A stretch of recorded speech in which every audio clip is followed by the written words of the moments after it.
ce shiur est dédié à l'élévation de l'âme de Léa Bat Tamar Zichronah Livracha, ma grand-mère.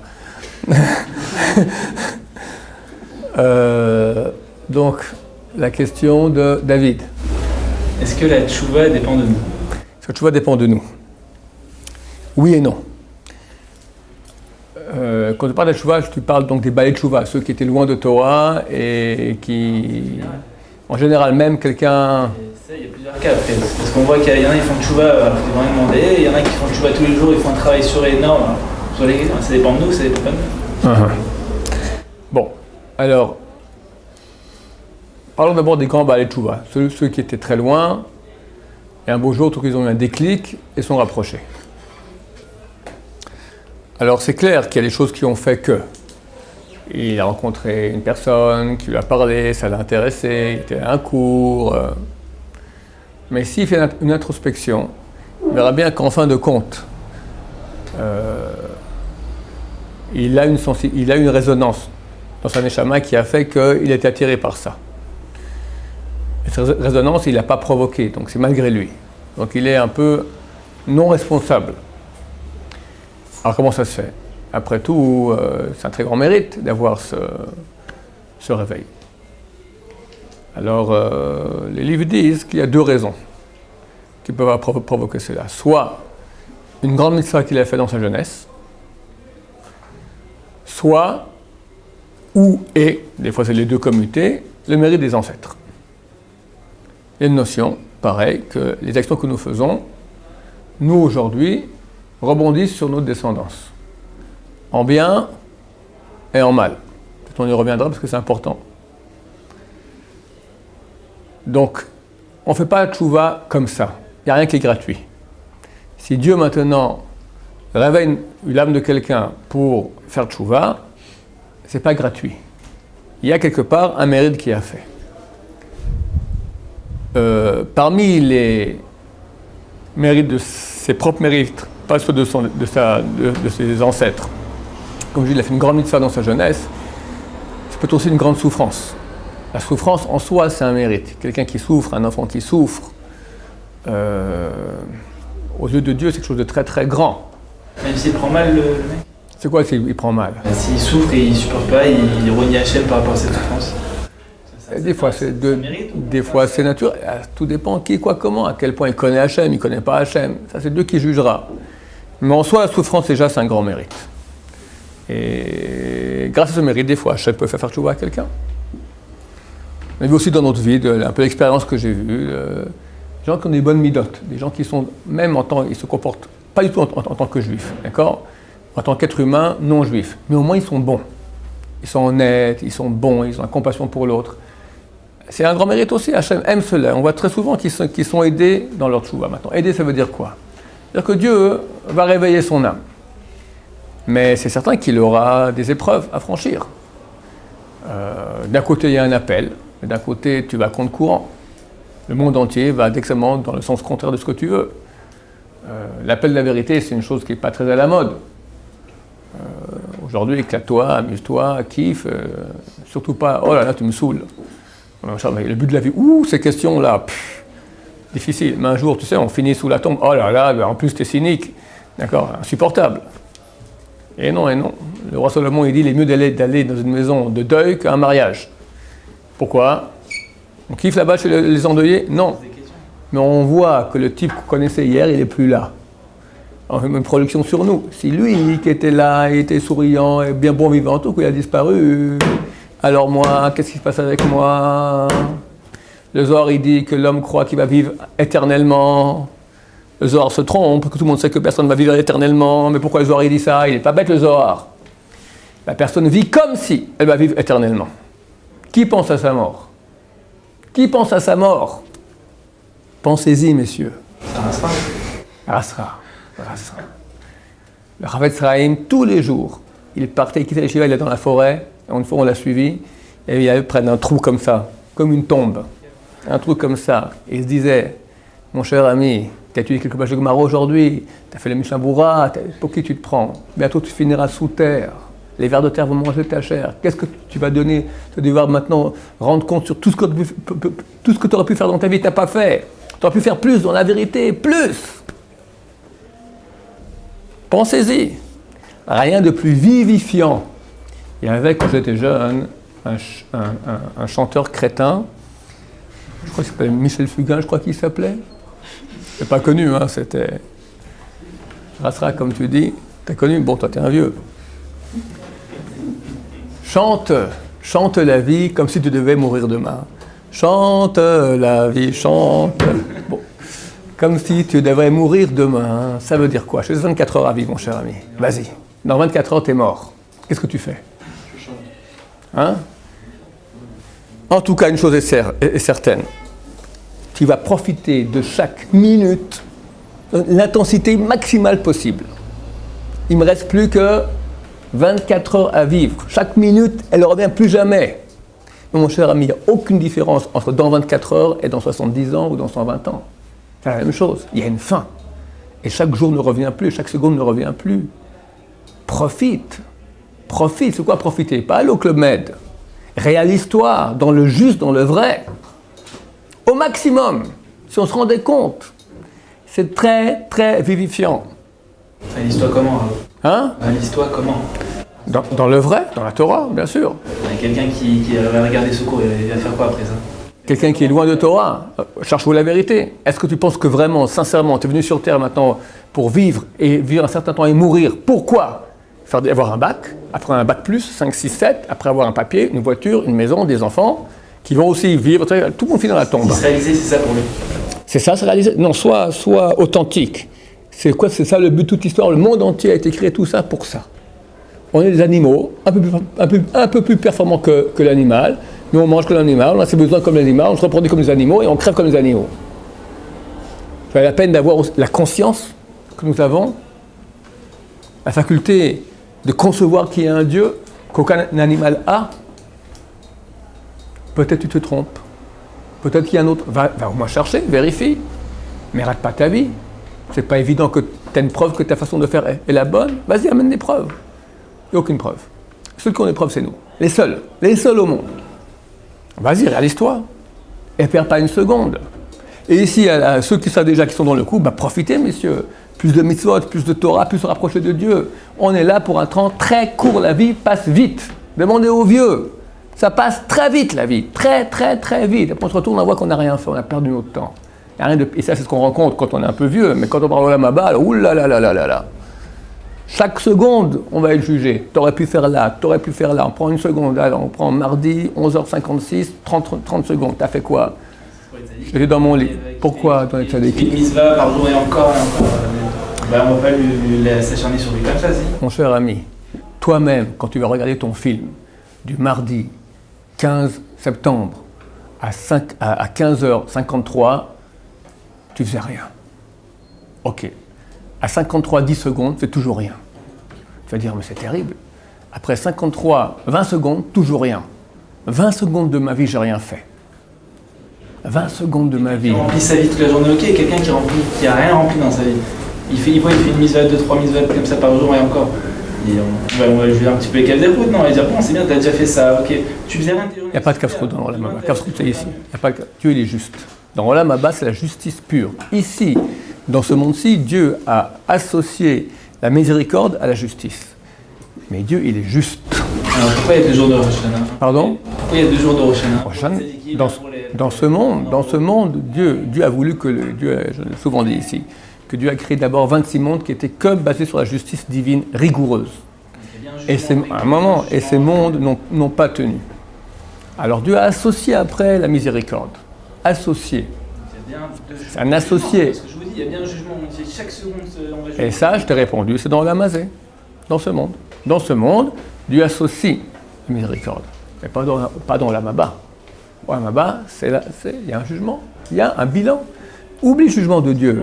Oublie le jugement de Dieu. Toi, avec ta vie. Tu regardes maintenant ton film. Tu vois ce qu'il c'est très bien qu'il pouvait pas. Quelqu'un ne peut pas arriver chaque seconde remplir sa vie, c'est pas possible, ça n'existe pas ça. Je suis d'accord.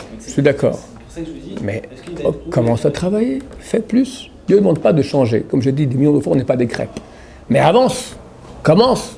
Donne-toi les possibilités. Lis du moussard, fais du carburant. Commence. Bouge-toi. Bouge-toi. Tu meurs toutes les secondes, ne revient plus. C'est un cadeau tellement extraordinaire que Dieu nous a donné maintenant. Chaque seconde. Dans un sens, après, dans l'autre sens. C'est pas haram, pas dommage. Pourquoi la rencontre avec Hachem, souvent, elle passe obligatoirement par une rencontre, par la souffrance en fait.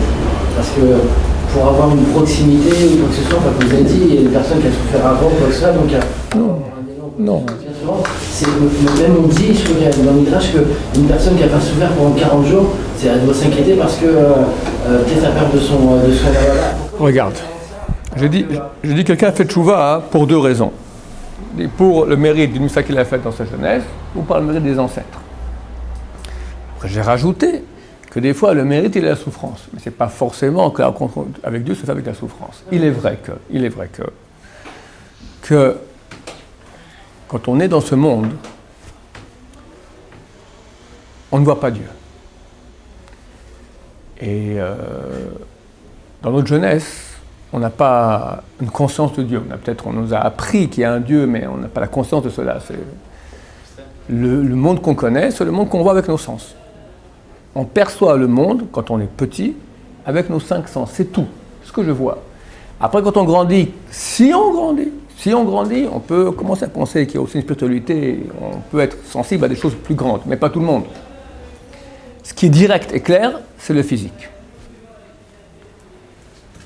Dès lors, il y a toutes les chances que je prenne maintenant la voie de la survivance et du bien-être dans le monde physique. Je vis dans un monde physique, c'est ce que je connais. Maintenant, je vois que si j'agis d'après une certaine façon, j'aurai une vie plus facile. Donc, je mets tous mes efforts là-dedans et ça s'arrête ici. Ok ? Ça, c'est la vie animale. Qui n'est certainement pas le but de la vie. Dieu veut au contraire qu'on quitte cette dimension et qu'on comprenne qu'il y a autre chose. Et que toute cette dimension-là, la survivance animale, elle n'est qu'un moyen. Survivance du corps, mais le corps n'est que le véhicule. Dedans, il y a toi. Et l'essentiel, c'est toi. Comment Dieu peut-il me réveiller et me faire prendre conscience qu'il y a autre chose, qu'il y a lui, en me secourant? Tremblement de terre. Tout ce que je croyais, j'ai établi ma vie, maintenant tout va très bien, tout d'un coup, boum, tout qui chamboule. Pourquoi? La question qu'il faut se poser depuis le début, pourquoi, il se la pose. Donc effectivement, des fois une souffrance peut être un réveil. Pour qui? Pour celui qui n'a pas réussi à se réveiller autrement. Mais nous tous avons, chaque être humain, quel qu'il soit, à l'âge de raison, ça commence à 15 ans, entre 15 et 20 ans, se pose une fois la question dans sa vie, pourquoi j'existe? L'animal, la Torah l'appelle Behema. L'animal, Behema. Behema, on peut lire Ba-ma. En elle est la question. Ma, c'est la question. Quoi? Pourquoi? Jamais un animal se met hors de lui-même, se dit qui suis-je? La question reste en elle-même. Elle ne se pose pas de questions. Ça reste intérieur elle-même. Elle sait ce qu'il faut faire. Elle est née, elle mange, elle fait des petits-enfants, elle meurt. L'homme, Adam, valeur numérique, dit la Kabbalah, Ma. Ma égale 45. Adam, 45 aussi. L'essence même de l'homme, c'est être capable de se poser la question pourquoi. Ça veut dire, je peux me mettre hors de moi-même et me regarder, me dire à quoi je sers, quel est mon but, qui suis-je. Je peux fermer les yeux et penser que je pense. J'ai la conscience de moi-même. L'animal n'a pas la conscience de soi-même. L'animal, il pense. Il ne pense pas qu'il pense. Sinon, on verrait des chiens, c'est en train de réfléchir maintenant pourquoi de la vie. On n'a jamais vu. D'accord? Et hélas, la grosse majorité de l'humanité se comporte comme des chiens. C'est pas tranché comme des chiens, comme des bons animaux, d'accord, comme des brebis sympathiques, d'accord, et gentils, d'accord, des kangourous. Mais sans conscience de soi-même, alors que tu l'as. Il n'y a pas un être humain qui ne s'est pas posé la question un jour. Je vis et je sais que je vis. Et je sais que je vais mourir, je sais qu'il y a un monde. Et je regarde ce monde et je dis, qu'est-ce que je fais là-dedans? Qu'est-ce que je fais là-dedans? C'est basique. Maintenant, à ce moment, qu'est-ce qu'il fait? La réaction authentique, vraie, et l'être humain est sensible à la vérité. C'est quoi un mensonge, c'est quoi une vérité? Je te pose une question maintenant très très forte. Pourquoi tu vis? Tu sais bien que si tu n'as pas la réponse à cette question, bah, tu risques de passer à côté de ta vie. Soit il se ment à lui-même, soit il est vrai avec lui-même. Qu'est-ce qu'il fait? Il se ment.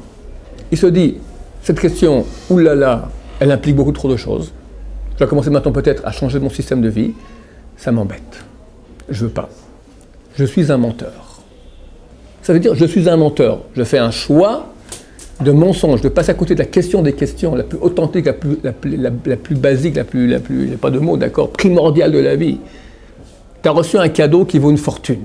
Tu as reçu une machine, d'accord, tu as reçu une machine, voilà. C'est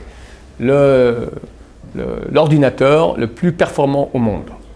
Pendant 10 ans, les 100 plus grands ingénieurs au monde ont bossé pour mettre sur place cet ordinateur. Il est grand comme toute cette salle. Il y a un écran, il y a un clavier. Toi, c'est sympa, tu peux mettre ton agenda dessus. Tu veux faire Skype avec ta copine qui est à New York. C'est ça. On a reçu la machine la plus grande au monde, la plus performante. Et on a réduit ça à millimétrique, râle et pâquerette. La question se pose, t'as une machine pareille, à quoi ça sert? Demande aux ingénieurs, il n'y a pas un mode d'emploi, il n'y a pas quelque chose que je peux faire avec.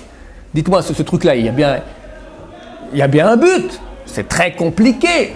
Moi, est-ce que je peux mettre mon agenda ou en parler en Skype, je fais avec un portable aujourd'hui, je peux le faire avec un iPhone. Pourquoi faire un truc aussi grand que ça? Non, monsieur, ça a des facultés extraordinaires.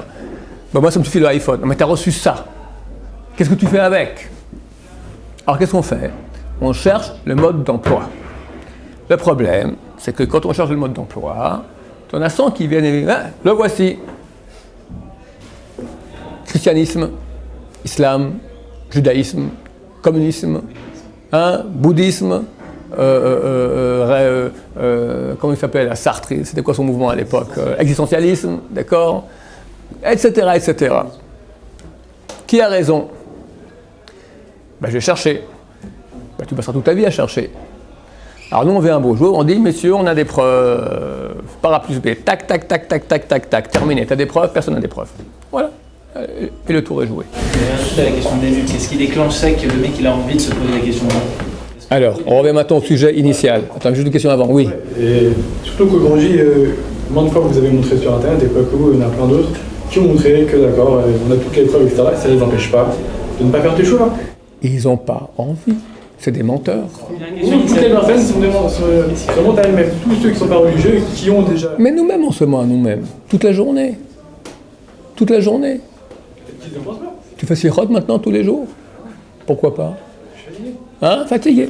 Mais tu vas te faire juger dans 2 semaines. Tu vas être jugé. Est-ce que tu vas vivre ou pas l'année prochaine? Tu vas te juger. Imagine qu'il y a un jugement dans 2 semaines sur 5 000 €. Tu ne t'endormirais pas la nuit. On te dit il faut faire slichot. Si tu fais slichot, 1 heure par jour, pendant 15 jours, tu gagnes, sinon tu perds. Tu les ferais? Pour 5 000 malheureux euros. Donc tu parles maintenant de ta vie. C'est rien, la vie, la santé, la connaissance de Dieu, tout, le chidouk, les enfants, tout. Et voilà, la masse d'inertie, blom. Bah eux aussi. Alors je ne vais pas dire maintenant qu'ils ont raison, ils ont tort et on a tort. Mais on doit se travailler pour des gens plus authentiques, des gens plus effectifs, plus adéquats à la vérité. Et comprendre qu'il y a beaucoup de travail parce qu'on est des grands paresseux, des grands égoïstes, des orgueilleux, des grands nerveux, des grands jaloux, toutes les mauvaises midotes. Il faut travailler. Sans ça ne marche pas. On revient toujours à la même conclusion. Donc je reviens maintenant à ta question. Alors par quel mérite on fait tchouva? Comme j'ai dit, Dieu envoie un certain roi tahara, un certain esprit souffle de pureté qui fait que la personne elle est tout à coup attirée par cela.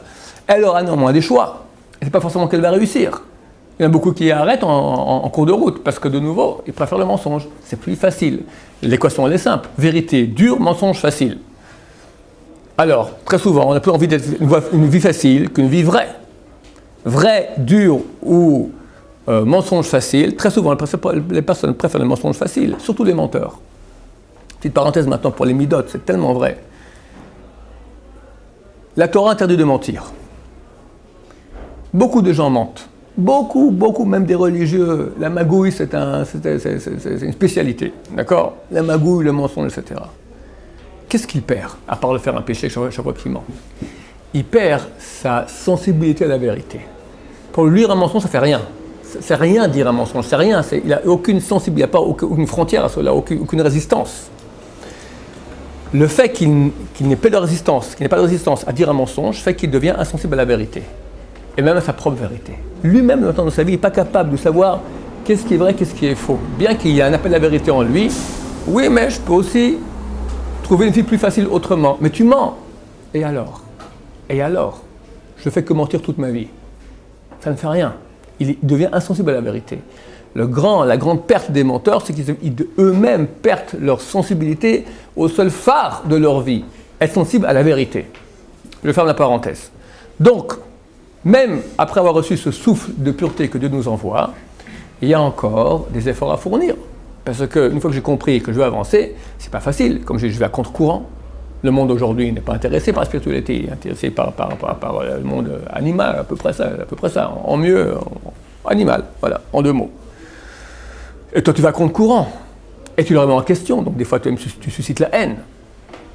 Et puis c'est pas facile, parce que tu dois te battre contre ta nature qui est paresseuse. Et en plus des fois tu as des épreuves, tu as le monde religieux, on te refuse, c'est pas bien, ça arrive des fois qu'il y a beaucoup d'épreuves, c'est pas facile. Si on est quelqu'un de amétique, quelqu'un d'authentique, on réussit. Et Dieu nous aide. C'est évident. C'est la seule recette pour réussir. Être vrai, être authentique. Celui qui veut la vérité, qui qu'il soit. Un non-juif, je prends toujours l'exemple d'un aborigène d'Australie, d'accord? Il ne sait pas lire et écrire. Il peut arriver à connaître Dieu, le Dieu d'Israël s'il est authentique. C'est la seule façon d'arriver. Maintenant, au niveau, pas du Baal Tshuva qui était loin, qui revient, au niveau du juif lambda, pratiquant, maintenant, durant la période de Tshuva dans laquelle nous sommes, Elul, Yemim Noraim, Rosh Hashanah, Kippour. Il y a une aide spéciale durant cette période-là où Dieu vient et suscite en nous ce Ruach Tahara, ce souffle de pureté. Mais là, il faut y être sensible, il faut aider, il faut ouvrir les portes pour que ça puisse nous atteindre. Et là, de nouveau, je ne vais pas être ressassé encore, il faut du moussard, d'accord? Il faut des lectures qui nous mettent, qui nous fassent prendre conscience de la gravité de l'enjeu, de l'importance de l'enjeu. Dans 2 semaines, Dieu s'assied sur son trône de justice et va juger le monde. Qu'est-ce que j'apporte? Qu'est-ce que je mérite? Tout de suite, ça va, t'es un bon garçon. T'es un bon garçon. Ça va, bon, pas pire que les autres. Aïe, aïe, aïe, aïe, aïe, le Zohar il dit tous les matins, le etc. vient déguisé en prostituée, et qu'il t'embrasse si ça va, t'es un gentil garçon, viens dans mes bras. Prostituée. Hein? Quel rapport? Parce qu'elle nous ment. Elle nous ment, elle dit viens, je t'aime, etc. Elle s'en fout complètement, elle veut son. Exactement. Sa somme d'argent. D'accord? Le etc. il nous ment, t'es un bon garçon, tout va bien, ça ira. Prostituée. Attirante. Alors là, prends du moussard et commence à regarder. Fais le scanner. T'es un parfait jaloux. T'es un parfait coléreux. Je ne vais pas t'en énerver cette année parce qu'on t'a pas énervé. Mais quand t'es là, on fait un peu guili-guili un peu trop. Combien tu t'énerves? Orgueilleux. Rien que ça. La jalousie, c'est ce qui a fait le premier meurtre de l'histoire. Caïn. T'es pas mieux que lui. T'es pas mieux que lui. La colère, c'est marqué que c'est comme si quelqu'un qui fait Avodah Zara, l'idolâtrie. Qu'est-ce que je dis après? Orgueilleux. L'orgueilleux, c'est marqué qu'il repousse les pieds de la Shrina. Dieu dit, lui et moi, on ne peut pas habiter dans le même monde. Et Toeva, horreur aux yeux de Dieu. Et continue, la vérité, t'es un menteur, la shonara, tu parles la shonara. Quel niveau aussi, Tout, quel niveau? Prends. On est tous un petit peu orgueilleux, donc on repousse tous la chaise. Très bien, pas le niveau de Baba Salé, prends un niveau lambda bien. Tu peux travailler, tu travailles cette année là-dessus, tu as fait quelque chose? Bien sûr, on est là pour ça, non? Bravo. Alors tu peux mettre un vie là-dessus. Et le reste? Et qui peut dire ça? Et qui peut dire ça? Écoute, si tu as bossé cette année et tu as été à temps plein, très bien. Rav Yosef, quand tu fais le vidouille de Yom Kippour, À un moment dans la vidéo, il éclate. La dernière, il est éclaté en sanglots pendant un quart d'heure. Tout son corps tremblant. Toute la presse s'est arrêtée. 200 personnes s'est arrêtée. Alors, vous Yosef est en train de pleurer. Sur quel mot il s'est arrêté? Pendant un quart d'heure, il a pleuré. Bitanu Toratecha. On n'a pas étudié suffisamment de Torah. Que chez lui, ça n'existe pas 10 secondes de perdu. Difficilement. Difficilement. Une fois, on a pour une gala, on voulait se faire filmer, que Yosef nous faisait une bracha, une bénédiction. Rabbi Hassan me dit, quand ils appellent, je rentre en premier, je me mets là-bas et je vous filme en train de rentrer. Ils appellent Shaya. Lui, il rentre, il rentre 5 secondes, le temps qu'il rentre. Il appelle Shaya. Alors, je rentre. Le Rav Ovadia Yosef me regarde un regard comme ça, coléreux. Coléreux. Je lui ai fait perdre 5 secondes de sa vie. 5 secondes de sa vie. Dieu me pardonne. 5 secondes de sa vie pour filmer comment je rentre. C'est ça qui est encore là? Oui. Pourquoi? Vous l'avez dit?